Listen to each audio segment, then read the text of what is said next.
Yeah, give it a second. I'm gonna wait for everybody to kind of get in. We've got Memory Decipher here. Memory Decipher. Oh yeah. Yep. Well, I'll let you know. Can you see any comments on your page right there? What you're looking at? No, actually, there's a little chat here. Yeah, yeah. Let's see. You should be able to, as soon as you start seeing chat, that's, I'm sure there's somebody already here. Florida Roleplay official just hopped in. Rambo Rob's here. And I want to, first and foremost, say thank you, Memory Decipher, for coming on and coming to talk with us. Thanks for having me. It's good to be Yeah, here. no worries. Oh, yeah. And basically, what's up, CB brother? How you doing, man? Good. Man, you just always here, day and night, man. You never stop. Mhm. Oh yeah, them guns are scary. Ooh. But on a serious note, we are going to talk about a little bit about what happened here over the last 2-3 days with Ohio, Texas, and now Trump, what he had to say. And I'm actually going to put the floor over to you, Memory Decipher, because you've actually been doing more of this, and I'm going to let you kind of take the floor from here. Well, the first thing I get mainly from Trump's rhetoric here is more or less censorship, possibly, which I'm not really too fond of that personally, because I mean, we know that conservatives have been censored on social media platforms for a while now, and it appears that maybe he's fallen for that trap that censorship may need to be applied more. I will say, people that make threats like Nicholas Cruz did, I mean, there are radicals on the internet, obviously, and they should be looked into. But I could see censorship being abused, really upon anybody. It could go against anybody that just wants to speak their mind. I totally agree, man. It's the censorship half of it. I don't think there should be. I mean, from the ACLU to a bunch of other organizations, I don't think. I mean, people can say what they want. I don't condone it. I don't want to be part of that. I'm not that person. But people do have their free speech. But what they are doing on social media, and they're blatantly saying these things, like Nicholas Cruz, I guess the guy in Texas, what he was saying, he created a manifesto and basically put that out on social media. And I think that's, I don't want to say there's that censorship. They should be able to say it, but at the same time, it doesn't mean the government or somebody doesn't start watching them. And even for me, and maybe even for you, I know that police and law enforcement watch my channel. So I'm, it's not that I want to watch what I say, but you know, they are looking. And if I do happen to say the wrong thing at the wrong time, they could, in turn, a red flag law, or you know, you look at any group that doesn't agree with who I am or what I do, they could in turn make a red flag law, and next thing you know, they're at my door knocking in saying, give it to me, or there's going to be penalties. So Yeah, those are the serious things that I heard about what Trump really had to say. The censorship, I don't agree with. Should people be looked at when they are saying these extreme things on social media? Yes. If it's their own website, have at it. Do whatever you want. But the social media that has become a lot of parts of all of our lives, between YouTube, Facebook, and Twitter, and all of it. yeah. I mean, it's just a real slippery slope, because basically what can happen is, on one hand, you might get someone saying some stuff, but then it can be easily politicized and extrapolated to, let's say, oath keepers that might say, well, if the government becomes tyrannical, we're going to maintain our oaths. And if you're into violence with that message, they could use that to potentially shut you down as a patriot. Yeah, absolutely. And these are the things that we are going to be dealing with. I mean, going forward from today, I mean, even from Parkland, we saw what happened with Parkland. It spawned March of Our Lives, Moms Demand Action. Hey, calm down, calm down. But it stems from them. So now what's the next part? Who else is going to step up and continue that what they were doing? I mean, obviously, Moms in March of Our Lives are going to be doing something about this, but Yeah. it's Yeah. only going to increase their force by 10. Yeah. And I mean, censorship is one thing. Even really, the big issue is it's government abuse. I mean, if you're aware of the Edward Snowden leaks, you know, how far is the DHS going to go to monitor stuff? I mean, at this point, I think websites like Facebook and unfortunately YouTube as well at this point are essentially tracking methods for like these federal agencies to watch what you're saying and doing. So Yeah, it can get I crazy. totally agree. Yeah, no, and like I said, between all the stuff I have done, the police interactions, I do know that there are agencies watching my channel, and I mean, it's not. I'm not going to say they're waiting for me to mess up on video, but because of I tell people where we're going to be, when it's going to happen, this, and this. If they happen to see something, they could be basically just waiting for me to show up and or anything, or if they don't agree Yeah. with it, they're just going to go red flag law. Yeah, I would say that that definitely applies to guys more like you because you exercise open carry through the method of the stipulations of the law where, you know, you get to use it for your benefit. So they want to try to circle jerk you and, you know, see if they can knock you into complying with what's normal versus what's legal and what you Right. feel like doing as exercising your rights. Yeah. And like we're all saying, between all this, I mean, it has been a crazy road, and I don't ever want to. Mass shootings, I wish they didn't happen. And the worst thing is that, from some things I've heard, is that there's this glorification, and I don't think there's this glorification from video games. If people really think, oh, it's okay to go and kill people, then there's something real. For me, it feels more of like a mental thing. Like they're really thinking that this is okay. And do we? I'm Right. not saying ban video games. I'm not. I would never say that, because I don't think the video game is the issue. I think we need to look at at the parental level. If they know Hmm. that their child has certain issues, or they seem like they're depressed, the parents need to really talk to their children and really figure out what's going on. Yeah. You know my stance on video games. I mean, I'm a gamer myself. I Yeah. do think that video games can play into someone's decision making skills. Now, I'm not a psychologist, but that's just my belief. Um, what I will say with that is, I don't think that that's a reason to censor them, however, because people are going to live their lives how they want regardless and seek whatever entertainment they want regardless. And it's not like the horror film industry is not going to go away because we're still going to have these No. scary movies in the movie theater. So, I don't see much of a problem with violence in video games. More or less, it's just I think parents need to pay attention to like the parental advisory levels, and don't let your kid play something like Call of Duty if they're not like 17 years old or up, because it could affect them mentally. You know. Yeah. Because I mean, maybe that's where it's coming from. Maybe the 10, 11-year-olds, but the some things I've noticed is that there is a general area of people. I want to say it's like right between 18 to about 25, and it seems that most, Nicholas Cruz, and even the ones that just happened, they're in Mm-hmm. that age range. You go back to Columbine, same thing. I mean, it's what where's the disconnect? Something happened, and we'll never find out from a couple of them, because they got taken care of as they should have. But we really, like, the one And they do have. Go ahead. it's awfully hard to put all the blame on one thing as well, because you look at Nicholas Cruz, for example, from Parkland. Uh, there's a lot of family issues. I believe his mother passed away when he was young.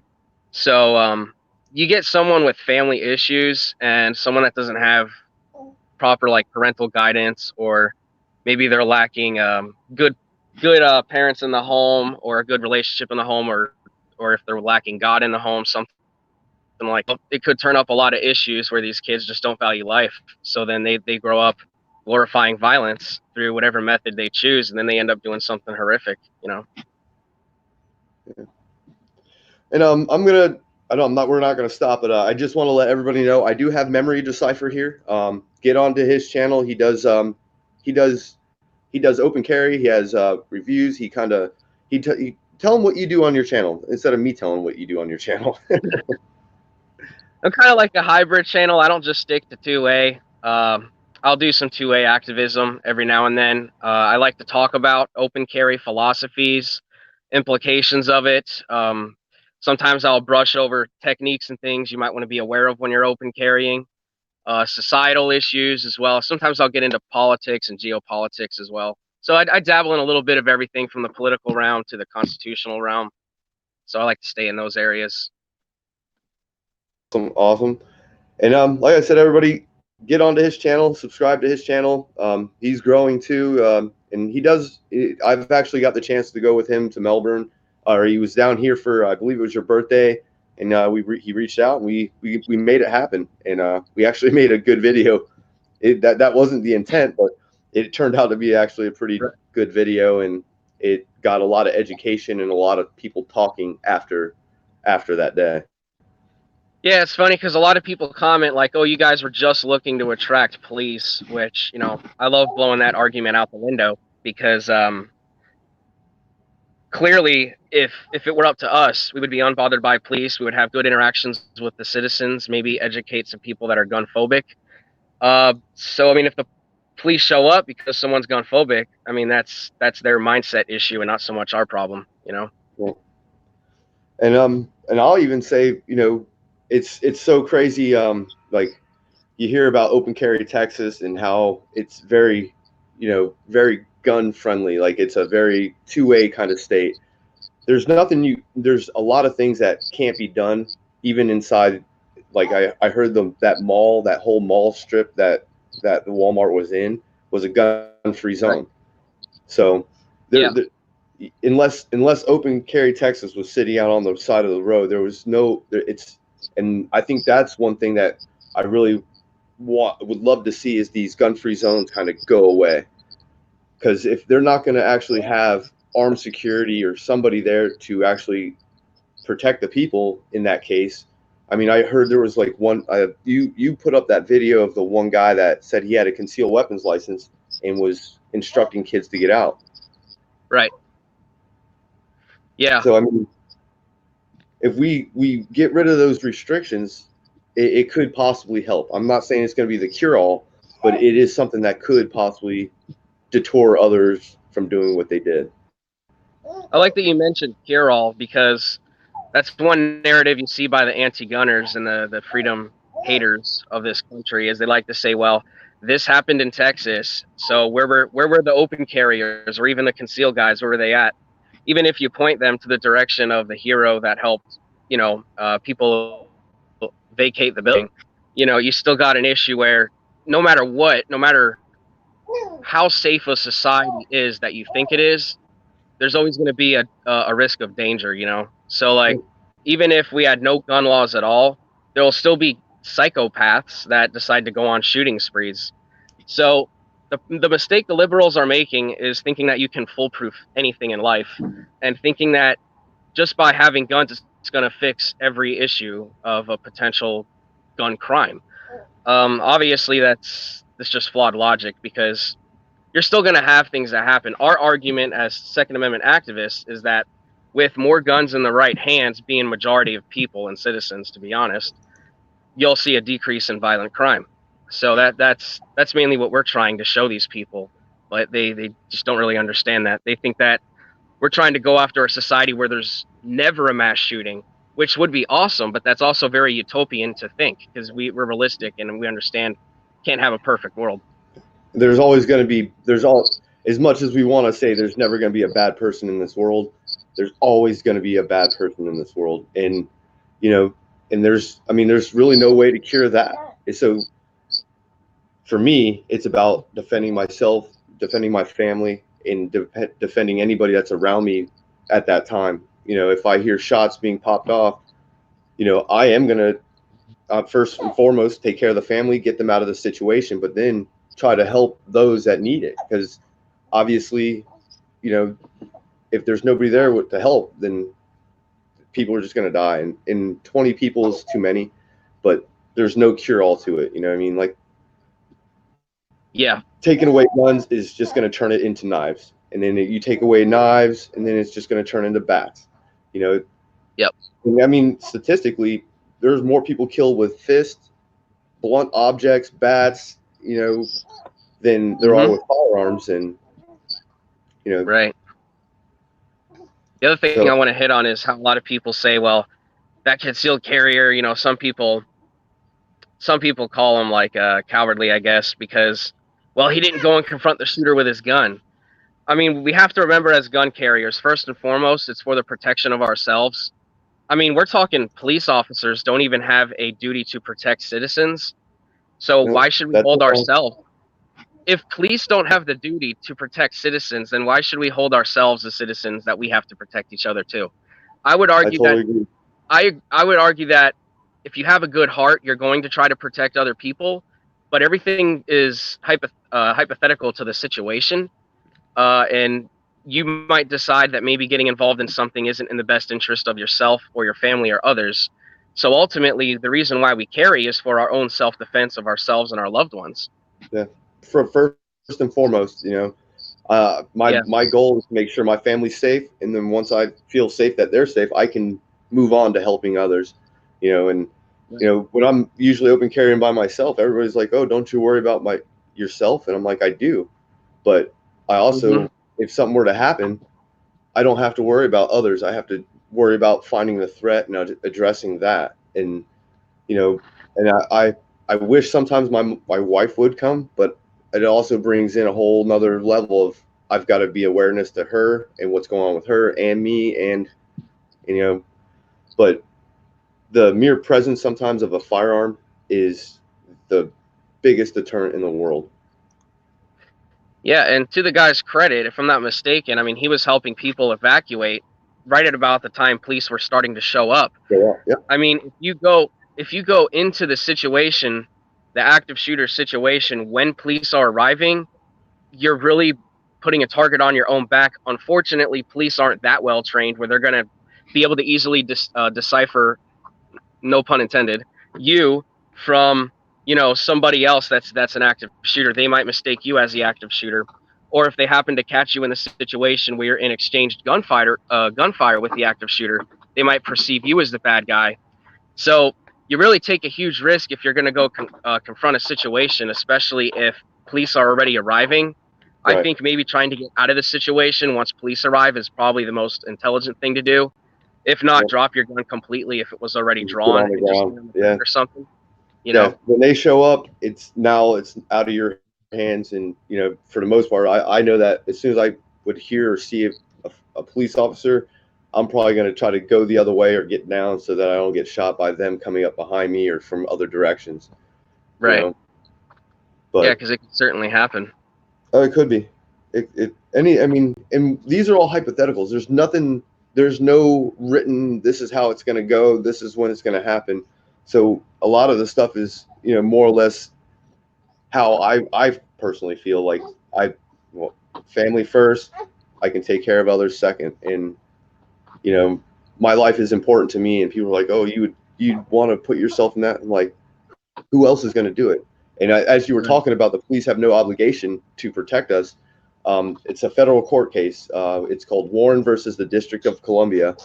Look that up, everybody, and it clearly states it. And I actually went to, this is going back to Melbourne, when I went to their town hall meeting. I told them the same exact thing, and they talked to me after the fact, and I was like, they couldn't believe that that was true, and it was actually true when they looked it up. And I was Right. like, look, I'm like, who do I depend on to save me? Mm-hmm. It's a 6 minute. It's anywhere from 6 minutes to 10 minutes is average. I believe the time in Texas was almost 20.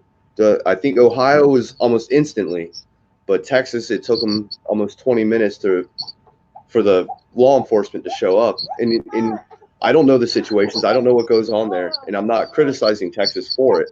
I am saying there is some leeway time that you have to wait sometimes for law enforcement to show up. Absolutely. Now I see this being used against rifle open carriers more than anybody else than just pistol open carriers. So this is probably Right. going to sting Florida carry a little bit in what you do solo reactor because yeah, I mean, people their perception now is going to be again like it usually is. Well, if you haven't, a so-called assault rifle, that somehow means you're probably a mass shooter. Um, which is why open carry of rifles is so important because you start to educate the public, you start to show them that it's not just these psychopaths that want to shoot innocent people that carry these guns. That's how you decrease the gun phobia of rifles in particular. Because they're, as of right now, people are probably going to be really scared of rifle open carry after what just happened, just like after every mass shooting with a rifle. So Yeah. it's an unfortunate reality we live in there. But the best way to fight that, I think, is, I wouldn't say give up. And I mean, you might want to be smarter about location and crowd and things like that where you expose yourself. But you do want to try to expose your rights to as many people as possible, so they get that perception out of their mind that you're just a mass shooter, because that's what they're instantly going to assume if you open carry a rifle, as we saw in Melbourne. Yeah. And even for me, like I had a couple things planned, and one of them was to open carry, and I'm like, I don't want to look like a martyr. I'm not going out there to scare people, but right now, because of the seriousness of what just happened, that's my concern. And I don't want, I definitely don't want to look like a martyr for sure. Yeah, that's not a good way to go out. I mean, Yeah. you want to avoid that situation. Yeah, I'll definitely, in time, I'll get back to it. But I think for the next couple days, maybe the next week or so, I'll kind of let everything kind of calm down. And Yeah. once again, there's so many if, ands, or buts, and I want to say if, and, or but this to make it better. But the murderers that did this. And that's one thing I did hear about Trump. That just he wants swift and just punishments for these mass murderers. The death penalty. Like as soon as it happens, get them through the system, charge them, get them convicted or whatever happens, and then put them to death. Because a lot of them, like I'm sure in the past, have been able to either write books or live long enough to sit in jail and have somebody write a documentary where they made money off of it. These people don't deserve to live.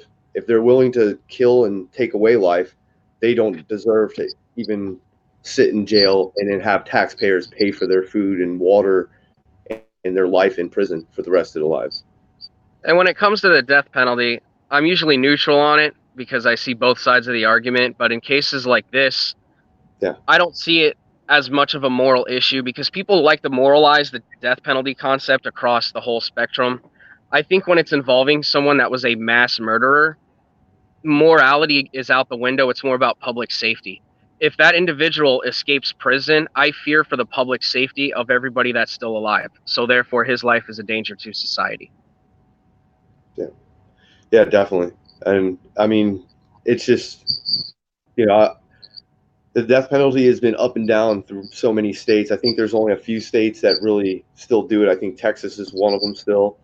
And yes, I'm not saying bring it back, but for these certain instances to really show people, hey, if you do this, you will be put to death.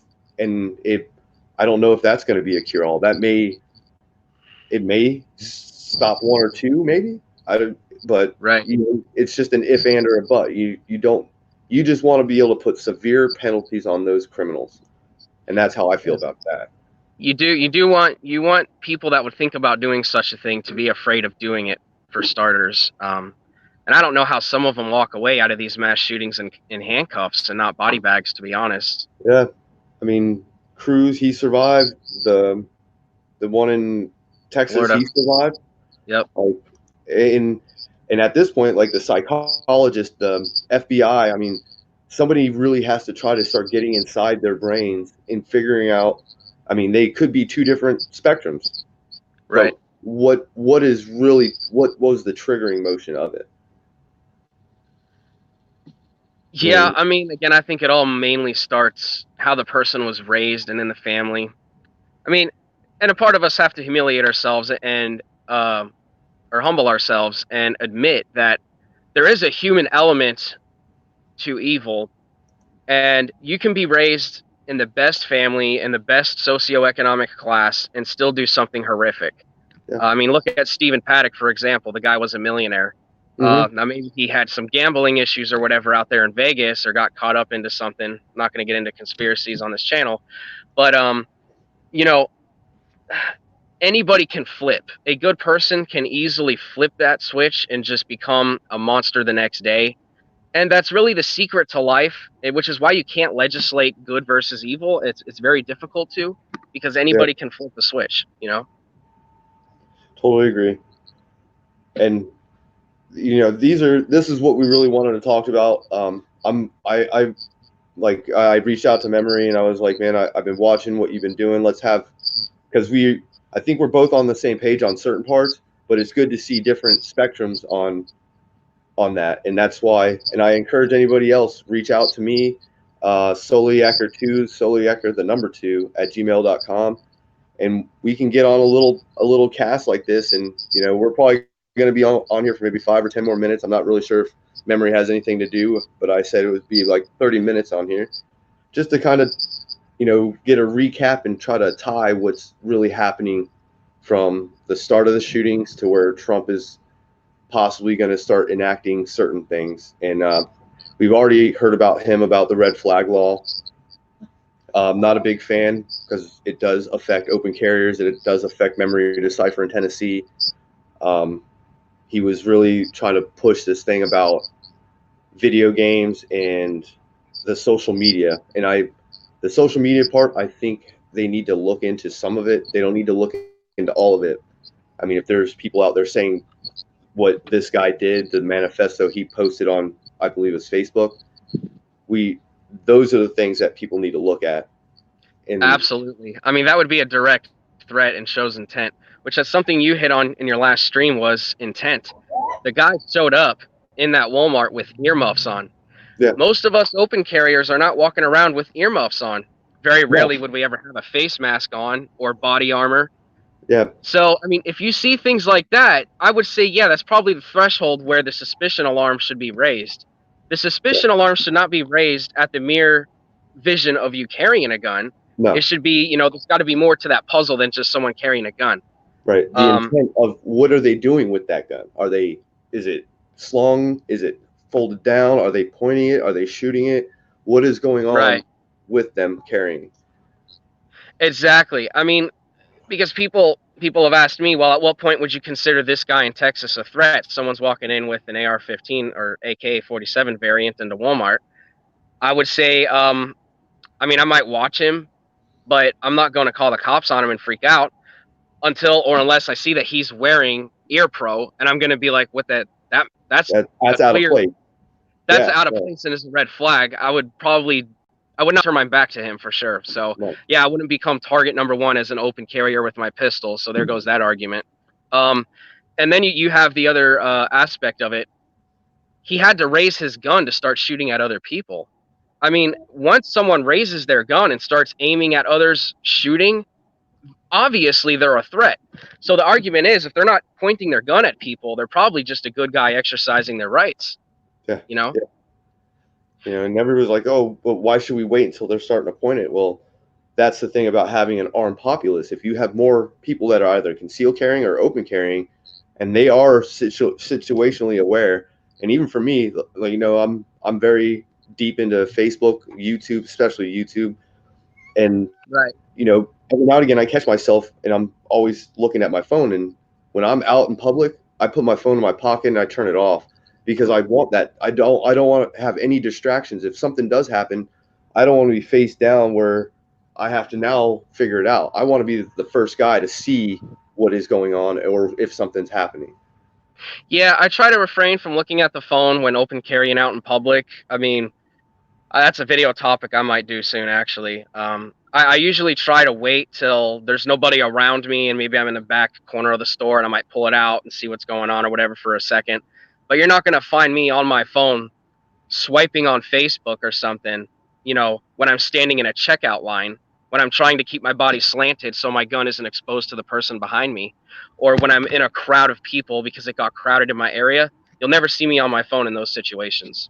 No, because you have to, and I think with the youth, there's that situational awareness. They're so ingrained in Twitter and their Snapchats, and I'm guilty, but I'd make it a Right. point when I'm in public not to be so ingrained in my phone.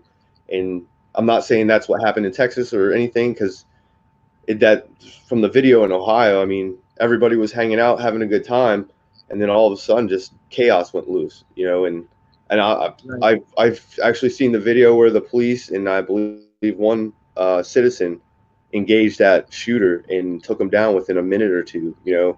They were very lucky to have law enforcement close at hand. Unfortunately, Texas, and I'm not criticizing Texas. I love all my Texas brothers there, and Right. it's just unfortunate, and nobody can plan for this. Nobody can say when the next one's where it's going to happen or what's going to happen.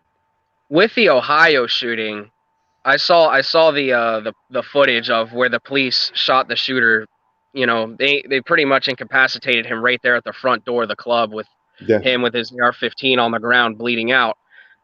If you see the speed that that dude was running, I mean, he was sprinting to the door with his in all of his gear, his AR-15, you Body know, armor.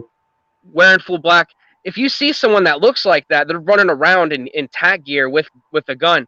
Obviously, they're not like a concealed carry or open carry citizen. I mean, unless they're the one responding to a mass shooting, which again, you probably wouldn't be responding to a mass shooting in full tack gear. You might have a plate carrier at best.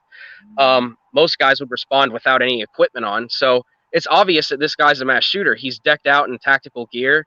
He's got his AR-15, and the way he sprinted towards that door, it looked like he wanted to slaughter everybody in there. And I got to tell you, thank God that the cops stopped him at that door, because if he would Oh have gotten through, yeah. there would have been over probably 50 Um, casualties. yeah, because I mean that's where everybody was actually running. I mean, you see them all. They heard the first couple shots as he's coming down.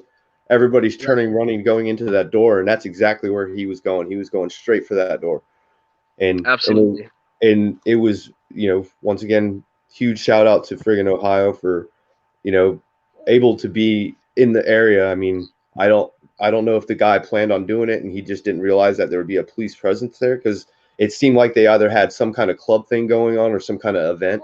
I'm not sure what was going on, but obviously they had police presence in the area in a lot of it, because it seemed like there was at least 6 that I saw that were on top of that guy within a minute or two. Oh, and one thing, because I see people are talking about how they think it's a hoax shooting or whatever. I'm not going to get into whether it was a false flag or a hoax or anything like that. That's for you to decide. I presented evidence of what I believe on my channel and got restricted for a week, and I had the video pulled. So I'm Yeah, not going to comment on it. I'm not going to comment my true belief on that. yeah, What I will say is I'm open to the idea of anything at this point. But because the narrative is that it was real, we're gonna go along with the talking point as if these were complete real yeah. shootings, because for the sake of talking about tactical awareness and situational awareness, it serves the conversation well. So whatever the agenda was with it, we'll leave that outside this video for you to figure out. Yeah, and it's not that there are things that I do believe that, there may have been a narrative spin. It Right. it's so new right now that we are all trying to do this thing called catch up, and Right. over time things will present themselves as facts, and right now we're all trying to gather as much as we can. There's so much being thrown out there, so it's hard for any of us to really kind of get on the hoax, and we're not going to go Right. down that route. It Even it for does you, appear to me that it was in the sense that there were real victims. It was a real shooting. yeah, Beyond that, what was the influence of bad actors? Who knows? I'm open to ideas, but I'm not going to discuss that here. yeah. And especially that, and once again, that censorship, it's not that you were calling out anybody, but you were actually trying to, whether it be engage in a different idea or a thought. That is the Right. censorship that they should not be really. I understand the severity of it, but Right. that censorship shouldn't be there. They shouldn't. I'm hoping they don't censor us, but you know Right. you have to be able to let people speak up to a certain point. And I mean, I'm not saying if there's any kind of racist stuff on YouTube, I'm sure that stuff is either demonetized or they don't. And for what I try to do, I try to give educational and get people's ideas thinking, just like you do. You try to get whether Right. on any side of it. So I feel bad for you having to get a strike like that, because that's just not. It's not like you were saying anything horrible or bad. Exactly. It happens. I mean, and that's the problem with censorship, which again, I could see, how Donald Trump is caving into that. It could harm, the First Amendment. I understand. People say, well, YouTube's a business. They have the right to do what they want. I mean, in concept, yeah, but when you realize that they have public utilities and stuff like that, because there's politicians on YouTube. We as the public should have access to this platform. I know that's the same argument Sticks Hexenhammer makes. Um, Also, they're monopolies, and they really control like 90 to 95% of everything on the internet are these mega corporations. So Oh yeah. acknowledging the power these companies have, and then being okay with them censoring alternative views is a dangerous path. Yeah, I watched something about AdSense, and it was like Google is part of AdSense, but AdSense and Google don't even really talk. They at the beginning they didn't talk, so there was no connection. But you see all the corporations. It was like um, Amazon. Like there were so many corporations, but they were all under Google. It was like you saw Google as the main thing, and then there was all these branches, and I was just like, that's same part of the company, same part of the company. I'm like, so they do have. It's not like it's a complete monopoly, but it is Mm-hmm. almost like a monopoly. It's like they're in control of some of these huge social media networks, and there are others like Gunstream. There's GunTube. There's other platforms that are starting to pop up because they don't like this censorship. Especially Right. for the 2A people, they have, even for me, in time I may become demonetized because of content. I'm hoping not, Yeah. but Yeah. that's just reality. It's really sad how much they go after people that are just your First and Second Amendment auditors and stuff. I mean, you never thought a camera and a gun would be so dangerous. Yeah, yeah, never a camera. I mean, and even for the First Amendment, I mean, just the fact they carry a camera and they go through the same thing where they get demonetized and they go through, and it's just all because they're trying to educate people. There's an education process that I go through, they go through, you go through, that we're just trying to get information to people. And sometimes it feels they just, if they don't like what you're saying, whether it be conservative values or whatever, if they don't like it, they're going to demonetize you. Yeah. Calm down, calm down. We're The almost other thing done. with cameras is, yeah, I agree with you. I know you've said it before. Sometimes the camera feels more dangerous than the gun to these people. So it's I think it's because they know whatever you get on camera can be up for life. So in that concept, it's more scary than the gun. But when you combine a firearm with a camera during activism streams and videos, you really have this situation where people jump to the assumption that you're going to be some mass shooter live streaming a killing spree. So that's another perception we're trying to knock out of the ballpark as open carriers that like to walk with cameras every once in a while. Yeah. I mean, I carry mine mainly because some of the counties I've ran into, they don't even have body cams. So it's Right. basically their word against my word, and I'd rather let the camera tell the story instead of them trying to make something up or whatever the fact may be. Exactly. Well, yeah, we are hitting that 38-minute mark, and like I said, I really don't. I just wanted to kind of brush on and kind of give everybody a little two different perspectives, the same but different, and let you kind of see who you are. And I'm glad you came on. Me and you have far more in common than not in common, Solo. Yeah, yeah, that's for true. That's so true. Yeah, Brother from another mother. yes, yes, sir. We're all American. That's all I can say. Our blood bleeds red the same way. Yep. Yeah, well, I'll end it here. I'll be heading out if you're ready to call the Yeah, stream an I'm end. I'm good. Like I said, I think yeah, I'm gonna actually go back to you, and I'm gonna let you plug in all your good stuff. Tell them who you are, and let them know to come to your channel, and we'll keep making this great content, and hopefully we don't all get shut down. So I'm gonna let you take it over from here, brother. All right, thanks, man. So I'm Memory Decipher. I obviously have this channel. I like to do politics, geopolitics, open carry philosophy, sometimes even concealed carry stuff. I'll dabble in once in a while, and spreading public awareness to gun rights. So yeah, just come visit by if you want to see some of that. If you liked what I had to say today, thanks for watching, and see you next time. Solo Yacker. And Memory Decipher out. Later, guys. Have a good one. Thanks for coming in, and I appreciate all of you. I can't say thank you enough to all of you, and I appreciate it. And we're gonna be, like I said, if you really want to try to get in, I think there's a person on here. Let me find them. Something 45 lies. Yeah. 45 lies. I'm gonna put in something here for you.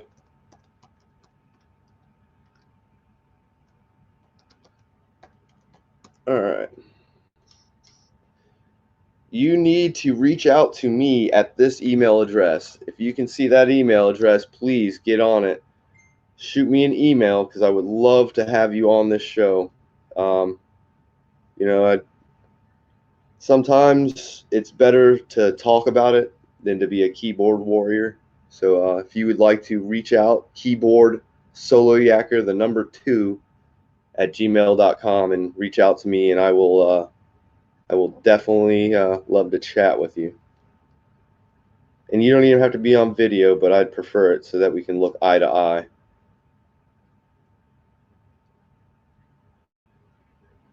Yeah. But yeah. I do want to say thanks to all the subscribers, all the people that did come in today. I did want to address that person 45, whatever. If they really want to have a serious chat, they'll email me. But I do want to say thank you to all of you for joining. I am gonna go ahead. I gotta feed the baby, and just give you guys a little. There she is. There's my little angels. But yeah, like I said, I just wanted to kind of do a quick video, kind of recap of what's been going on, add the Trump stuff into that. He's not really trying to enforce on taking away any guns specifically, but the red flag law is very concerning.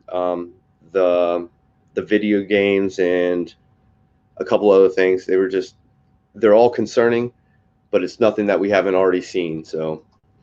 But I do thank all of you. I'm going to check you guys on the flip side. Don't forget, hit that like, share, and that subscribe button.